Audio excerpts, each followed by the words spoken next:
Hello student, हम लोग standing wave को समझते हैं। ये स्टैंडिंग वेव है क्या? अगर कोई वेव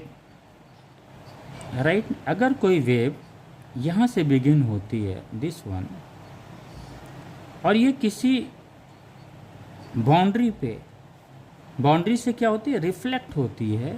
ये कोई बाउंड्री है, ये वेव इधर से चला और ये क्या हुआ, इससे इंसिडेंट होने के बाद वो वेव क्या हुआ, रिफ्लेक्ट होके बैक हो रहा है।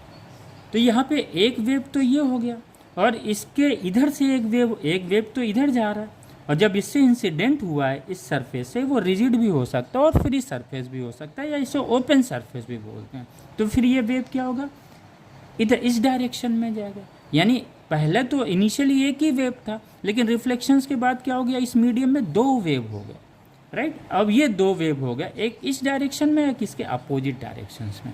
और जब ये दो वेव सुपरपोज करते हैं तो एक तीसरा वेव बनता है जिसे हम स्टैंडिंग वेव कहते हैं।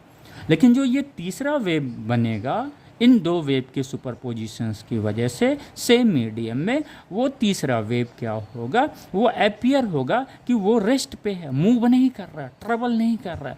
इसलिए इस स्टैंडिंग वेव को हम स्टेशनरी वेव भी बोलते हैं। क्लियर होगा? तो इसके डेफिनेशंस को आप लिख लें। Combination of two waves moving in opposite directions and each having same frequency and amplitude. This word is important. Numerical में यही चीज़ आपको पकड़ना रहता है फिजिक्स के। ओके, फिर से रिपीट करें।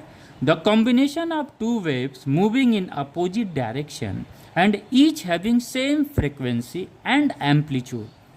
Due to superposition of above two waves, a new wave formed, and this new wave is called standing wave. Right?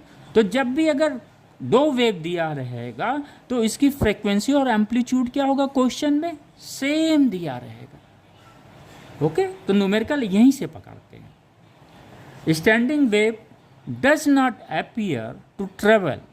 ये जो तीसरा स्टैंडिंग वेव है वो ट्रेवल करता हुआ अपीयर नहीं होता है।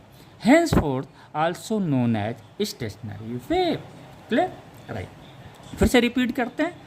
Combination of two waves moving in opposite direction and each having same frequency and amplitude, due to superpositions of above two waves, a new wave formed, and this new wave is called standing wave. Standing wave does not appear to travel, henceforth also known as stationary wave.